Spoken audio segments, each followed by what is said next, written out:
Após a nossa breve introdução, Lucas capítulo 12, versículo 13 ao 21, vamos então ao nosso primeiro tópico, que tem como tema Jesus e a questão da herança. Nós vamos fazer a exposição então do versículo 13 ao versículo 15, e aí tópico a tópico, ao final de cada tópico, são 4 tópicos, vamos fazendo algumas aplicações, né? Nesse primeiro tópico aqui eu quero fazer 3 aplicações. Então, dentro do nosso primeiro tópico, o versículo 13, você vai ver que o homem se aproxima e ele tem um pedido. E esse pedido, ele é motivado pela herança que ele buscava, e colocando Jesus então, como nós vamos ver, como o seu intercessor. Vou ler o versículo 13, né?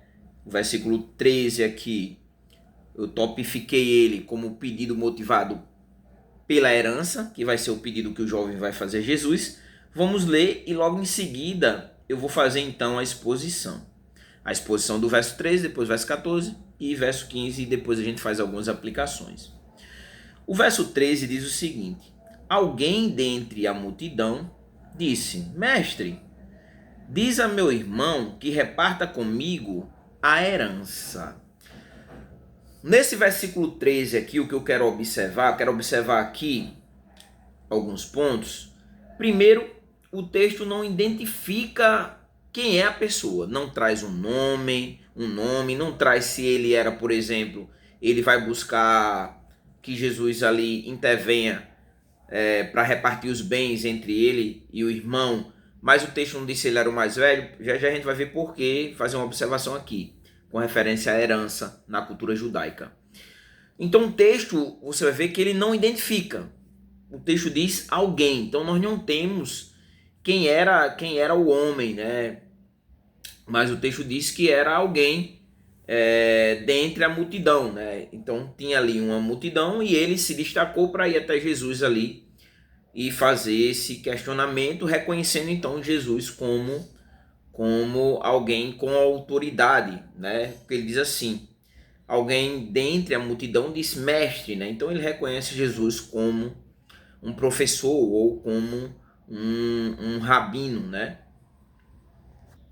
E aí, após ele trazer a qualificar Jesus, né, como um professor e como um rabino, você vai observar que ele diz o seguinte: o texto diz assim: diz a meu irmão, né? Então aqui ele quer uma intervenção de Jesus, que Jesus intervenha, então faça o intermediário entre ele e o seu irmão. E aqui o pedido dele, o que ele quer?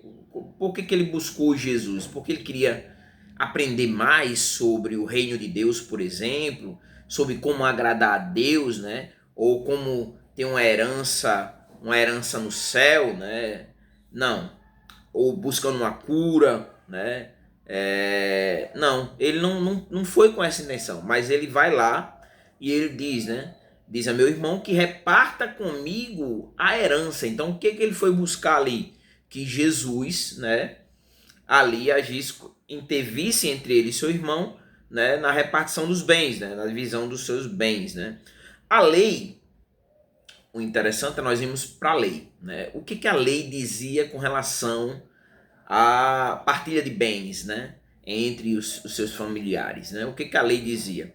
A lei, né, se você for lá para Deuteronômio, no capítulo, o texto que compõe o Pentateuco, o capítulo 21 mais precisamente, e o versículo 15 ao versículo 17, você vai ver que o filho primogênito, né, ele recebeu o dobro da herança. Daí será que ele era o mais novo? E aí o irmão mais velho, por ter pego o dobro, ele achou ruim e queria que fosse de forma igualitária? O texto não diz, né? Estou fazendo aqui, estou só trazendo assim algumas observações, mas o texto não diz. Mas na lei, o filho primogênito, ele recebia então o dobro da herança. Eu vou ler aqui o versículo 17, somente o versículo 17 de Deuteronômio, capítulo 21, do 15 ao 17, vai tratar sobre a questão da herança, mas eu quero ler o versículo 17. Diz assim: ele reconhecerá como primogênito o dobro de sua parte na herança, pois esse filho é as primícias da sua força. O direito de primogenitura lhe pertence. Então, o primogênito recebia o dobro da parte, né? Recebia, então, a herança em dobro. Então, aqui nós vimos que ele foi até Jesus, versículo 13, e ele traz o ponto que ele queria, então, questionar Jesus e buscando que Jesus intermediasse. Agora nós vamos ver qual é a posição de Jesus. Jesus vai responder, então. Jesus vai responder a ele no verso 14, né? E Jesus, então, você vai observar de forma resumida, e a gente vai ler o versículo, depois vamos fazer a exposição, que Jesus rejeita o papel de juiz entre ele, né? De ser o juiz entre ele e o seu irmão na disputa. Vamos ler aqui o verso 14 e depois a gente vai fazer também a exposição desse versículo, fazer algumas observações.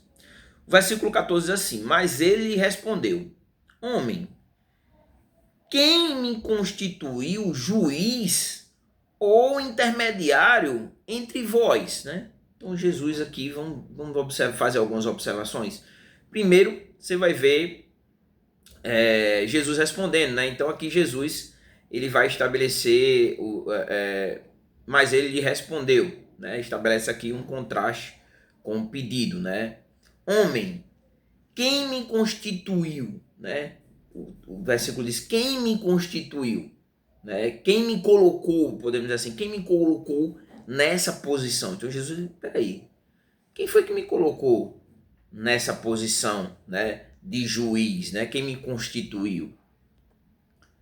Então Jesus ele traz esse questionamento, né? Homem, quem me constituiu? Quem me colocou nessa posição? Podemos dizer assim, resumir dessa forma. Quem me colocou nessa posição, né? E aí Jesus diz, né? A posição de juiz, né? De Jesus ser o árbitro entre ele e o seu irmão, ou mesmo o intermediário, né? Aquele que faria a repartição, o repartidor, né? Entre ele e o seu irmão. Então Jesus,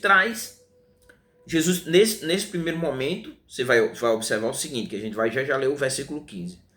Nesse primeiro momento ele traz o questionamento, Jesus devolve para ele o questionamento, né? Como é que ele chegou àquela conclusão que Jesus seria então o juiz ou mesmo o repartidor ali, o árbitro, né? O repartidor entre ele e seu irmão. E aí agora, no versículo 15, Jesus então vai trazer o alerta, né? Jesus ele foca no homem, Jesus foca no homem a verdadeira intenção, o interior do homem, o que estava por trás daquilo ali.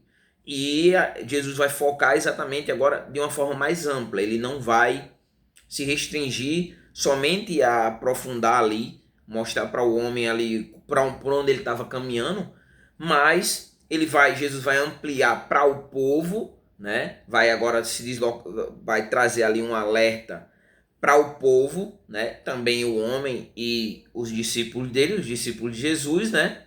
Sobre a avareza. Então Jesus vai alertar ali, nós vamos ver o alerta de Jesus contra a avareza. Vamos ler o versículo 15 e em seguida vamos fazer também a exposição. O texto diz assim: e disse ao povo. Então agora já mudou de direção, né? Primeiro ao homem, no versículo 14, mas ele respondeu, homem. Deu a resposta ao homem. Epa, peraí, eu não fui constituído como juiz ou mesmo como o intermediário, né? Entre você e seu irmão. E agora Jesus se direciona ao povo, né? E aí Jesus vai, né, trazer o ensinamento. Jesus diz assim, o texto diz assim, disse ao povo, cuidado, evitai todo tipo de cobiça, pois a vida do homem não consiste na grande quantidade de coisas que ele possui. Aí a gente vai entrar na parábola, o tópico seguinte, o segundo tópico. Vamos focar nesse tópico aqui, vamos finalizar com o versículo 15 e depois vamos fazer algumas aplicações para nossas vidas. Você vai ver, vamos fazer algumas observações aqui no versículo 15. Você vai ver que Jesus ele ampliou, né, o alcance da advertência, né? Ele sai do homem ali, vai ensinar o homem, mas também ao povo, né? E aí ele diz, ó, cuidado, né? Então Jesus traz aqui um alerta, né? Estejam atentos, né? Seria mais ou menos isto, né? Seria mais ou menos isso. Estejam atentos. E aí Jesus traz os ensinamentos. Ele diz: evitai todo tipo de cobiça, né? Avareza, né? Ganância, né? Uma busca desenfreada, não que trabalhar, né? Trabalhar de forma honesta, ser próspero, seja algo que Deus reprove. Davi foi próspero, Salomão foi próspero, né? Abraão foi próspero, Deus abençoou grandemente Jacó, como nós sabemos. José também foi alguém muito abençoado. O próprio Jó, antes de passar por tudo que passou, foi alguém muito abençoado, alguém que teve uma boa prosperidade, mas o lugar dessa prosperidade, o lugar dos bens, do ter, que lugar ele ocupa na vida, né? Já na aplicação a gente vai dialogar sobre isso, né? Então, Jesus ele diz, evitar todo tipo de cobiça, né? Avarezo mesmo, aqui ganância, né? E aí ele vai trazer agora a lição, o porquê, né? Jesus vai trazer o porquê deveria ser evitado isso aí e qual é o verdadeiro fundamento, né? Porque ele diz assim, pois a vida do homem, a vida do homem não consiste, né? Veja, não consiste na grande quantidade de coisas que ele possui. Então, a vida ela não é determinada pela quantidade de bens que possuímos, né? Até mesmo porque nós vamos ver no desenrolar do texto o ensinamento sendo a ampliação então do ensinamento a partir da parábola, que é o nosso próximo tópico, que Jesus ele vai tratar exatamente do porquê deveria então ter o cuidado em ser ganancioso, em ser avarento, né? E muitas pessoas são assim até mesmo. Muitas pessoas deixam de viver, né, suas vidas por causa dos bens que possuem, né, por causa daquilo que tem, né? E os bens não podem dominar, né? O dinheiro, nós devemos ganhar o dinheiro e ter propriedade de utilizar esse dinheiro e não ser dominado pelo dinheiro, né? O dinheiro dominar e viver uma vida então de avareza, uma vida onde o dinheiro passa a ser o centro da vida e não as pessoas, né? Até porque nós somos mordomos de Deus e como vamos ver no desenrolar da parábola, né? Tudo vem de Deus, né? É Deus quem nos concede, né? É Deus que nos concede a graça, é Deus que concede a saúde para trabalhar, é Deus que dá a chuva para que chova sobre o campo, né? É Deus que faz todas essas coisas e aquilo que você adquire a partir da bondade de Deus, da graça de Deus em nossas vidas, elas são para que você administre para a glória dele, né? Que Deus seja glorificado através disso e que essas coisas não dominem você não seja dominado por essas coisas. Então, eu quero tirar aqui 3 aplicações para a gente finalizar essa parte do nosso estudo, né? Jesus e a questão da herança. Nós vimos o pedido o que o jovem foi fazer indo até Jesus, né? Queria que Jesus fosse o intermediário entre ele e o seu irmão. Nós vimos que Jesus dá a resposta a ele, que não era o juiz dessa questão, né? E Jesus amplia o seu ensinamento para todo o povo, né? Para a multidão ali, para todo o povo que o acompanhava, né? Aquele povo que estava ali ouvindo seus ensinamentos, para que o povo então aprendesse mais uma lição espiritual e tivesse cuidado então com o lugar do ter, né? O lugar que o ter ocupa em suas vidas.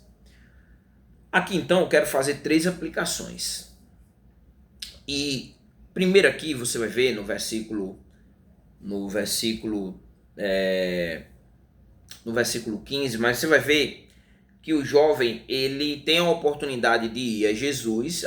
Jesus estava conduzindo o povo de volta a Deus, né? Levando o povo um caminho de volta para Deus, né? Para terem comunhão com Deus, né? Jesus pagaria a dívida de toda a humanidade, redimiria toda a humanidade através do seu sacrifício, através da sua morte vicária na cruz, né? E esse jovem ele dispensa os ensinamentos espirituais de Jesus, não vai até Jesus buscar ensinamentos espirituais, por quê? Né? Porque ele colocou os bens materiais acima da vida espiritual. Então, qual é a lição? Para a minha vida também, para a sua vida. Não coloque os bens materiais acima da vida espiritual. Por quê? Porque a vida vale mais que as riquezas, né? Jesus disse isso aqui no final do verso 15. A vida do homem não consiste na abundância dos bens que ele possui, né? Então a vida vale mais do que as riquezas. E quando nós vamos ainda contribuindo lá para Mateus, no capítulo 6, versículo 33, nós vemos que a prioridade da vida deve ser, né? A prioridade da minha vida, a prioridade da sua vida, a prioridade da vida deve ser o reino de Deus, né? E não, até mesmo o texto está tratando sobre uma vida ansiosa, que comeu, que bebeu, que vestir. E Jesus ele diz, né? Buscar em primeiro lugar, né? Em primeiro lugar, quer dizer, a prioridade principal, qual deve ser, né? O reino e sua justiça, né? E aí Deus cuidará dos seus, né? Todas essas coisas, bebeu, comeu, vestir, né? Vos serão acrescentadas. Então, primeira aplicação, não coloque os bens materiais acima da vida espiritual. Foi o que o homem fez. O homem botou os bens materiais acima, então, da vida espiritual dele, né? Deixou de lado, assim como o jovem rico também, quando foi até Jesus, e acabou também indo embora entristecido por causa dos seus bens. Que outra aplicação nós podemos extrair aqui? A segunda aplicação, né? Qual é a segunda aplicação? A segunda aplicação é que a cobiça, né, uma vida de cobiça, de ganância, né, ela nasce no coração, é interior. Nasce no coração, né, antes de aparecer nas atitudes. Mas esse é o cuidado, né? Ter cuidado com o nosso coração. Por quê? Porque a cobiça nasce no coração antes de aparecer nas atitudes. Quando nós vamos lá para Êxodo, mais precisamente o capítulo 20, o versículo 17, você vai ver que a cobiça é um pecado. Ele não pode adentrar o nosso coração, né? Não ter um coração cobiçoso, né? Por quê? Porque a cobiça é um pecado e Deus condena esse pecado, o pecado da cobiça, né? Você vai ver lá em Êxodo, no capítulo 20, mais precisamente, o versículo 17, ele diz assim: não cobiçarás coisa alguma que pertença ao teu próximo, né? Então essa busca desenfreada, porque o outro tem, eu tenho que ter também. Eu preciso, né? Muitas vezes nem precisa, né? Muitas pessoas vivem essa vida materialista de uma forma arbitrária, incessante, sagaz, né?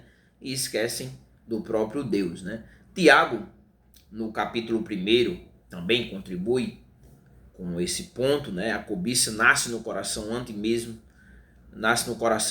de aparecer nas atitudes. Tiago, no capítulo 1, versículo 14, versículo 15, vai dizer que essa cobiça desenfreada, né? Essa cobiça é a origem do pecado. Ele diz assim, né? Ele diz: cada um é tentado pela sua própria cobiça. Então veja, a cobiça leva então você a viver essa vida de dualista, de pecado, essa busca desenfreada, né, por ter, por possuir, né? Então a cobiça, cada um é tentado pela sua própria cobiça. Aí você é tentado pela sua própria cobiça, é interior, né? E aí o que acontece? Depois, né, a cobiça, havendo concebido, dá luz ao pecado. Então tá aí, né? A cobiça nasce no interior, né? E como consequência, né, depois de haver concebido, dá luz ao pecado.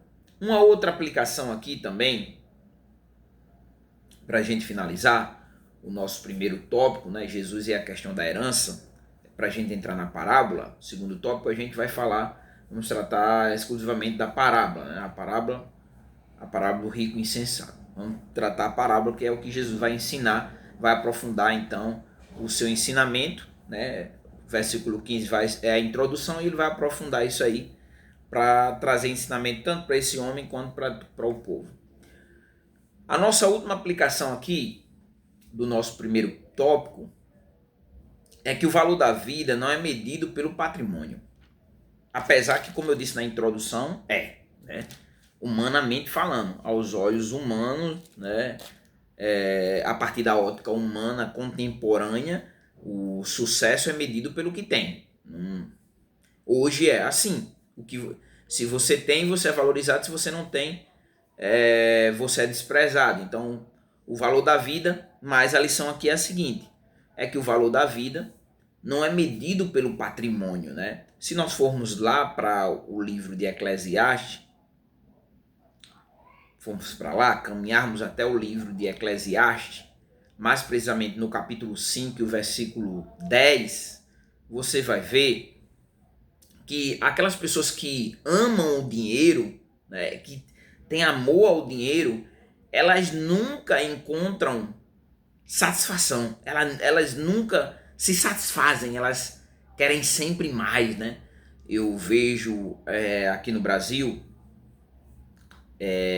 algumas instâncias, né, tanto governamentais, né, como privadas mesmo, né, a busca desenfreada pelo dinheiro, e muitas pessoas elas vão até as últimas consequências, né, somente para adquirir o dinheiro, e elas não pensam que é a lição da parábola aqui que a gente vai ver.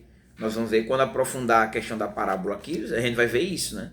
Não se preocupar com a eternidade, né? Com a vida após a morte, ou o que pode acontecer nos minutos seguintes, ou mesmo durante o dia, ou daqui a um mês. As pessoas não se preocupam muito com isso. As pessoas estão apegadas a ter dinheiro, né? Então o amor ao dinheiro, ele nunca traz satisfação. As pessoas querem sempre mais e vivem em prol disso, né? E Eclesiastes nos ensina isso, Eclesiastes 5:10. Quem ama o dinheiro jamais dele se farta, né? Quer sempre mais, é um desejo então desenfreado de ter. Quando nós vamos para os ensinamentos do apóstolo Paulo, para que a gente finalize o nosso primeiro tópico, né, com essa última aplicação, eu vou revisar já as aplicações que eu fiz, depois você pode voltar no vídeo e aprofundá-las também, refletindo. O apóstolo Paulo a Timóteo, em 1 Timóteo capítulo 6, mais precisamente versículo 7, versículo 8, ele vai nos dizer o seguinte, né? Aqui você vai ver que o contentamento, que é o antídoto contra a cobiça, né? A ganância, o que é? Contentamento. Se você conseguir viver, buscar esse contentamento existencial, você vence então a cobiça, a ganância, né? A avareza, você vence, né? O texto diz assim, né? Então, o contentamento, ele vale mais do que as riquezas, porque você se coloca na dependência de Deus, né? O texto diz assim, porque nada temos trazido para o mundo, nem coisa alguma podemos levar dele. Observe, o que você trouxe para o mundo, que o apóstolo Paulo diz. O que você trouxe para o mundo? Nada, você nasce nu. Você nasce nu. Imagine aí, você não nasce já vestido, né, com roupas esplendorosas, né? Alguém vai botar a roupa em você, claro, mas você nasce nu. E aí o apóstolo Paulo diz assim, nem coisa alguma podemos levar dele. O máximo, quando você morre, vão vestir uma roupa em você e botar você dentro da urna, né? Para que você seja então sepultado ou cremado, dependendo então da opção daqueles que vão fazer por você, né? Então você não leva nada. Vamos dizer que você tenha 10 carros, 5 casas, né? Milhões de dinheiro no banco. Você não vai levar. Não cabe na urna, né? Antigamente, quando nós estudamos ali o Egito, você vê que havia isso, né? Os faraós, né, serem enterrados em uma grande tumba, né, ali, e colocar os pertences, né, colocar coisas para que ele seguisse a ele na próxima vida, né? Mas nós sabemos, pelo menos quem é cristão e acredita então na doutrina bíblica, o que a Bíblia diz, sabemos que nada disso tem efeito, porque a partir do texto de Hebreus capítulo 9, versículo 27, após a morte só resta o juízo, né? Então você não leva nada, né? Você não traz nada, você não leva nada. E aí o apóstolo Paulo conclui exatamente em cima da aplicação aqui que eu trouxe, a terceira aplicação. Tendo sustento e com que nos vestir, estejamos contentes, né? Olha aí, olha isso. Dialoga com o texto de Mateus capítulo 6, né? Não andeis ansioso por coisa alguma, que a vez de comer, de beber, de vestir, né? Jesus dá o exemplo dos lírios do campo, né? Das aves do céu. E ele diz, no final, ele traz a aplicação que o reino deve ser então a prioridade. Então aqui o apóstolo Paulo traz exatamente isso. Você tendo sustento e com quem nos vestir, esteja contente. Então veja aí, você deve se sentir feliz se você tiver o alimento e tiver com que se vestir. Se você for observar lá na parábola do rico e Lázaro, Lázaro estava ali à porta do rico e desejava comer das migalhas que caíam da sua mesa. Se você for aí na playlist, você vai ver na playlist de Lucas, você vai ver então que você vai encontrar a exposição dessa parábola.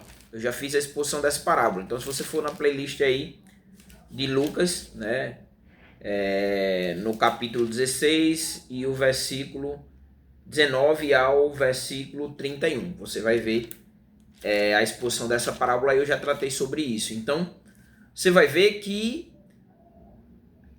Lázaro desejava comer das migalhas, mas mesmo assim não tinha, né, na parábola. E você vê que após a morte não foi o fim da vida de Lázaro, né, ali, mas ele foi conduzido então para o seio de Abraão, e aquele homem que tinha as suas riquezas, daí o texto diz aqui, né, que a vida, pois a vida do homem não consiste na grande quantidade de coisas que ele possui, né? O rico morreu, aplicando exatamente esse texto do apóstolo Paulo, não levou nada e ainda foi para um lugar de tormento. Então é o cuidado que se deve ter. Então vamos finalizar então esse primeiro tópico. O jovem vai até Jesus, querendo que Jesus fosse o juiz entre ele e seu irmão. Jesus, ele diz que não havia sido constituído para isso, né, para ser o juiz. Traz o ensinamento para olhar além dessa vida, né? E aqui eu fiz 3 aplicações. A primeira, não coloque os bens materiais acima da vida espiritual. E aí você deve refletir se os bens materiais, a busca, está tomando lugar da sua vida espiritual. A segunda aplicação, a cobiça, ela nasce no coração antes de aparecer nas atitudes, para que você faça uma autoavaliação do seu interior e veja como é que está então a sua busca, qual o lugar de Deus e qual o lugar, por exemplo, das suas conquistas, né? Não que seja errado, mas que lugar tem Deus nessa conquista? Deus anda junto com as suas conquistas, ou Deus está de lado para que você alcance sua conquista? E como nós vamos ver aqui na parábola, no decorrer da exposição, o cuidado que você deve ter, porque você pode então estar colocando em risco a sua alma, né? A eternidade, né? E a última aplicação, o valor da vida não é medido pelo patrimônio. Nós vimos isso, né? O valor dessa vida, a segurança existencial, não é medido pelo patrimônio que você tem, porque você pode ter o dinheiro que for, como falei na introdução, pegar uma doença, um câncer, alguma doença que não tenha cura, e o dinheiro não vai servir de nada, pode até promover um bem-estar, uma morte mais tranquila, no sentido de ter medidas paliativas, sentir menos dor, mas você vai morrer de todo jeito. Basta você procurar aí exemplos aí, tem vários exemplos de pessoas que tinham muito dinheiro, mas faleceram, não teve jeito, né? Não teve jeito, morreu, vai morrer. Então, o valor da vida não é medido pelo patrimônio, né? Mas você refletir qual é o valor, né, humano, inclusive nos dias de hoje, qual é o valor que as pessoas têm, já que as pessoas são deixadas de lado, ninguém se importa com um mendigo, com alguém que está passando necessidade, né? E a gente observar isso, valorizar o ser humano, porque o ser humano ele é a imagem e semelhança de Deus. Então, é isso, nós finalizamos o primeiro tópico, Jesus e a questão da herança, e aí a gente vai para o segundo tópico, quando a gente vai tratar então da parábola. Né? O segundo tópico tem como tema o tópico o rico insensato e a falsa segurança nas riquezas. E aí a gente vai explorar o versículo 16 ao versículo 19. Dá o play aí.